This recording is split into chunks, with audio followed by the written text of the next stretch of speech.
New year offer வந்து நம்ம கொடுத்துட்டு இருக்கோம். கிட்டத்தட்ட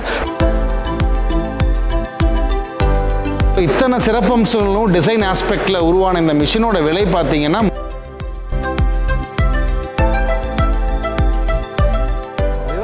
விவசாயம் சார்ந்த எந்த தொழிலாக இருந்தாலும் சரி நமக்கு ஆள் பற்றாக்குறை அப்படின்றது ரொம்பவே அதிகமாக இருக்குங்க. அதனால் விவசாயமே பண்ண முடியுமா முடியாதா, எதிர்காலம் என்ன ஆகும் அப்படின்ற ஒரு சூழ்நிலை உருவாகிருக்கு. அதில் இதில் ரொம்ப ஒரு முக்கியமான விஷயம், இப்போ நமக்கு வந்து வடக்கு இந்திய ஆட்கள் வந்து இங்கே வர்றாங்க அப்படின்னாலுமே அவங்களுக்கு அந்த விவசாய வேலைகள் வந்து நிறைய தெரியறதில்ல. நம்ம தமிழ் ஆளுங்க பண்ணுற மாதிரி, இந்த லோக்கலில் இருக்கிற ஆளுங்க பண்ணுற மாதிரி அவங்களால பண்ண முடியறதில்ல. அவங்க நிறைய எக்ஸ்பீரியன்ஸ் ஆகணும் அப்படின்ற மாதிரி நிறையா வந்து கட்டாயங்கள் இருக்குது. சரி, அப்படியே அவங்களாம் கற்றுக்கிட்டாலுமே வந்து இப்போ அவங்களோட சம்பளமுமே வந்து ரொம்ப அதிகமானதுனால ஸோ இந்த ஆளை வச்சு நம்ம பண்ணுறது அப்படின்றது லாபம் இல்லாத ஒரு விவசாயமாக தான் இருக்குது. அப்போது இயந்திரம் அப்படின்றது ரொம்ப ரொம்ப அத்தியாவசியமான ஒன்றாயிடுச்சு. இயந்திரம் அத்தியாவசியம்னு சொல்லிட்டு நம்ம போய் எப்படி அதை வாங்குகிறோம், எந்த மாதிரி அதை பார்க்கணும், எந்த மாதிரி குவாலிட்டியை பார்க்கணும், எந்த மாதிரி ஒரு சர்வீஸை பார்க்கணும் அப்படின்றது ரொம்பவே அவசியமான ஒன்றா இருக்குது. ஸோ நம்ம மாட்டுப்பண்ணை அப்படின்றதுக்கு பால்கறவை அப்படின்றது ஒரு பெரிய வேலை தான். அதுவும் அது தெரிஞ்சவங்க அப்படின்றது பால்காரங்க மட்டும்தான் பண்ணுறாங்க, இல்லை அதுக்குன்னு தனியாக ஆள் இருக்காங்க. அதை நம்ம பண்ணும்போது நிறைய சிரமங்கள் இருக்குது. அதை ரெகுலராக பண்ண முடியாது. மாடுகள் எண்ணிக்கை அதிகமாகும் போதும் நம்ம பண்ணுறது அப்படின்றது ரொம்ப கஷ்டமாகவே இருக்குது. அப்போது இந்த மாட்டுப்பண்ணைக்கு முதல் இயந்திரம் தேவைப்படுற இயந்திரம் இந்த பால்கறவை இயந்திரம். அது இருந்தால் மட்டும்தான் நம்ம பண்ணையாக வந்து ஒன்றை ரன் பண்ண முடியும் அப்படின்ற ஒரு கட்டாயத்தில் இருக்கும். ஸோ அப்படிப்பட்ட பால்கறவை இயந்திரத்தை பற்றி தான் இதில் நம்ம பார்க்க போகிறோம். ரொம்ப முக்கியமாக நம்ம பால்கறவை இயந்திரத்தில் நீங்கள் ஆல்ரெடி யூஸ் பண்ணிகிட்டு இருக்கலாம், இல்லை வாங்கலான்னு ஒரு ஐடியாவில் இருக்கலாம், இல்லை அது என்ன அப்படின்றத நீங்கள் தெரிஞ்சுக்கலாம் நினைக்கிறேன். நீங்கள் எல்லாருமே இதை ஒரு பார்க்க வேண்டிய வீடியோ. ஏன்னா ஒரு பால்கறவை இயந்திரத்தில் என்னெல்லாம் பார்க்கணும், எதெல்லாம் இருக்கணும், எதெல்லாம் இருக்கக்கூடாது, அனாவசியமான விஷயங்களை தேவையில்லாமல் அதில் வந்து பூத்தி இருக்கோமா அப்படின்றத பற்றி முழுவதுமாக நம்ம வந்து தெரிஞ்சுக்கணுங்க. அது ரொம்ப ரொம்ப முக்கியம். அதனால இப்போது நம்ம லேட்டஸ்ட்டாக டிசைனான பெஸ்டி மில்கிங் மிஷினை பற்றி தாங்க நம்ம பார்க்க போகிறோம். இப்போ நம்ம ஆளை வந்து வேணான்னு சொல்லிட்டு தான் பால்கறவை இயந்திரம் வாங்குகிறோம். சரி, ஓகே. அதே மாதிரி நம்ம கிராமப்புறங்களில் கரண்ட் கட் அப்படின்றது எப்போ வரும்னு தெரியாது, எப்போ போகணும்னு தெரியாது. அப்போ நம்ம ஆளையே வேணான்னு சொல்லிட்டு அந்த சமயத்தில் கரண்ட்டு போச்சுன்னா நம்ம எப்படி அதை கறக்கிறது? இந்த பெஸ்டி மில்கிங் மிஷின் வந்து ரொம்ப லேட்டஸ்ட்டாக லான்ச் பண்ணியிருக்கோங்க. இதில் வந்து உங்களுக்கு கரண்ட் இருக்கா அப்படின்னா வந்து இபி இருந்துச்சுன்னா கரண்ட்டில் ரன் ஆகிக்கும். கரண்ட் இல்லை அப்படின்னா எனக்கு வந்து வீடு பக்கத்தில் தான் வந்து நான் மாடே வச்சுருக்கேன், ஏன்னா வீட்டில் வந்து யூபிஎஸ் இருக்குது அப்படின்னா நீங்கள் வீட்டு யூபிஎஸில் வந்து இதை ரன் ஆகிற அளவுக்கு தான் இதை டிசைன் பண்ணியிருக்கோம். சரி, ஓகே. எனக்கு வீடு பக்கத்தில் தோட்டம் இல்லை, சரி அப்படியே இருந்தாலும் எனக்கு வீட்டில் யூபிஎஸ் இல்லை, அதுக்கு நான் யூபிஎஸ்க்காக ஒரு 20,000 இன்வெர்ட்டர் பேட்டரி ரெண்டும் வாங்கணும். அப்போ அதுக்கு ஒரு 20,000 நான் செலவு பண்ண தயாராக இல்லை, என்னைக்காவது கரண்ட்டு போகும், அதுக்கு ஏன் இவ்வளோ செலவு பண்ணோம் அப்படின்னு நீங்கள் யோசிச்சிங்கன்னாலுமே நமக்கு பெட்ரோல் இன்ஜின் வந்து நமக்கு தனியாக வந்துடும்.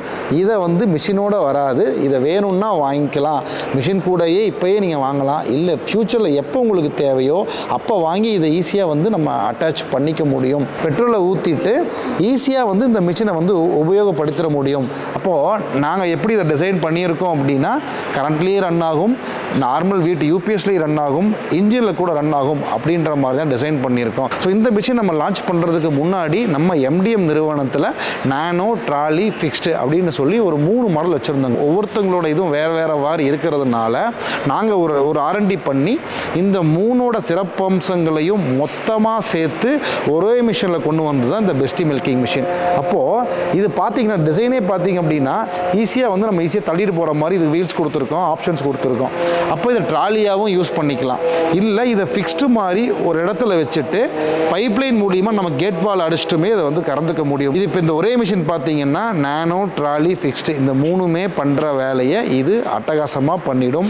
அதே மாதிரி பவர் சோர்ஸ் பார்த்தோம் அப்படின்னு இந்த ஒரு மிஷின் மட்டும்தான் கரண்ட்டு, யூபிஎஸ்ஸு, இன்ஜினு 3லையுமே ரன் ஆகிற மாதிரி டிசைன் பண்ணியிருக்குங்க. அப்போ உங்களோட தேவை எதுவாக இருந்தாலும் இந்த மிஷின் வந்து அந்த தேவையை நிச்சயமாக பூர்த்தி பண்ணும். அதனால தான் வந்து ஒரு மிஷினை வாங்கும்போது நம்ம அந்த விலையை முதல்ல நம்ம கம்பேர் பண்ணணும். அப்போ என்னென்ன ஆப்ஷன்ஸ் எல்லாம் இருக்குன்றதை கம்பேர் பண்ணதுக்கப்புறம் நம்ம வாங்கினா மட்டும்தான் நம்ம வாங்குகிற மிஷினை ப்ராப்பராக யூஸ் பண்ண முடியும், பயனுள்ளதாக அதை மாற்ற முடியும். டிசைன் ஆஸ்பெக்டில் இதில் என்னென்னலாம் இருக்குது அப்படின்றத பார்த்துட்டோம். அதை விட இந்த பால்கறவை இயந்திரம் வாங்குறப்போ ரொம்ப ரொம்ப முக்கியமாக பார்க்க வேண்டியது அந்த நிறுவனம் எத்தனை வருஷமாக இருக்குது, எப்படி பண்ணுறாங்க, ரொம்ப ரொம்ப முக்கியம் சர்வீஸ்.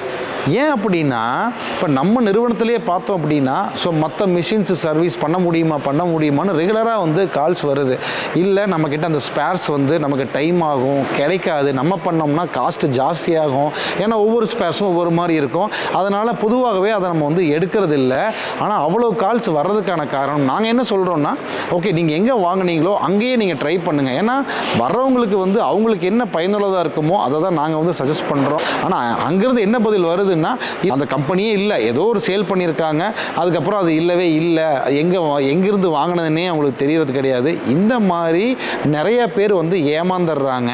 அப்போ அதோட பாதிப்பு என்ன அப்படின்னா, ஸோ அந்த மிஷினுக்கு ஒரு சின்ன ஸ்பேர்ஸ் கிடைக்காம அந்த மிஷினையே யூஸ் பண்ண முடியாமல் தூக்கி ஓரமாக வச்சுருக்காங்க. ஸோ அந்த மாதிரி நிலைமை வந்துடக்கூடாது. நான் நிச்சயமாக இங்கே ஒரு பதிவு பண்ணுற பாயிண்ட் என்ன அப்படின்னா, ரொம்ப முக்கியமான விஷயம் என்னென்னா, நீங்கள் எம்டிஎம்மில் மிஷின் வாங்குங்க அப்படின்றது நான் கண்டிப்பாக சொல்லலை. நீங்கள் எந்த ஒரு நிறுவனத்தில் மிஷின் வாங்கினாலும் அந்த நிறுவனம் எத்தனை வருடமாக இருக்கிறது, அப்புறம் அவங்க ஸ்பேர்ஸ் எல்லாம் வச்சுருக்காங்களா, சப்ளை பண்ணுறாங்களா, சர்வீஸ் வந்து ஆன்சைட்டு வந்து அவங்க கொடுக்கறதுக்கு தயாராக இருக்காங்களா, அவங்களுக்கு அந்த டீம் இருக்கா அப்படின்றத பற்றி நீங்கள் கண்டிப்பாக ரிசர்ச் பண்ணி தான் ஒரு மிஷினை வாங்கணும். எந்த இயந்திரமே எடுத்தாலுமே அது எல்லாமே ஃபேப்ரிகேஷன் பார்ட்ஸ், அதாவது இரும்பு தான் நிறையா இருக்கும், வேறு எதுவும் பெருசாக இருக்காது. அப்போ நீங்கள் லோக்கல் இருக்கிற ஒரு வெல்டிங் ஒர்க் ஷாப் போனாலே அதை ஈஸியாக ரெடி பண்ணிட முடியும். ஆனால் இந்த பால்கரை இயந்திரத்தில் பார்த்தீங்க அப்படின்னா கம்ப்ளீட் டோட்டலாக எல்லா மெட்டீரியல்ஸாலும் உருவானது தான் இந்த மில்கிங் மிஷின். அதனால தான் இதோட சர்வீஸும் சரி, இதோட ஸ்பேர்ஸும் சரி, கொஞ்சம் கிடைக்கிறதும் காம்ப்ளெக்ஸு, யூனிக்காக இருக்கும். அப்போ ஒவ்வொரு மிஷினோட ஸ்பேர்ஸு அந்த பிராண்டுக்கும் அதுக்கும் தான் வந்து செட் ஆகும். அதனால தான் நான் திரும்ப சொல்கிறேன், அந்த நிறுவனத்தை நீங்கள் கொஞ்சம் ரிசர்ச் பண்ணி அதுக்கப்புறம் நீங்கள் அந்த இயந்திரத்தை வாங்கணும் அப்படின்றத உறுதி செய்யணும். இத்தனை சிறப்பம்சங்களும் டிசைன் ஆஸ்பெக்டில் உருவான இந்த மிஷினோட விலை பார்த்தீங்கன்னா 33,400 ரூபாங்க. ஓகே, இது என்ன விலை அதிகமாக இருக்குது அப்படின்னு யோசிக்காதீங்க. ஏன்னா இந்த மிஷினுக்கு நியூ இயர் ஆஃபர் வந்து நம்ம கொடுத்துட்ருக்கோம். கிட்டத்தட்ட 17,500 ரூபா மதிப்புள்ள ஆஃபர் வந்து கொடுத்துட்ருக்கோம். அது என்னென்ன அப்படின்றது நீங்கள் இந்த நம்பருக்கு கால் பண்ணீங்க அப்படின்னா டீட்டெயில்டாக வந்து எக்ஸ்பிளைன் பண்ணிடுவோம். அதனால் உங்கள் புது வருஷத்தை இந்த புது மிஷினை வாங்கி உங்கள் பண்ணையை மேம்படுத்தி நல்ல லாபகரமாக எடுத்துகிட்டு போகிறதுக்கு என்னோடய வாழ்த்துக்கள். நன்றி, வணக்கம்.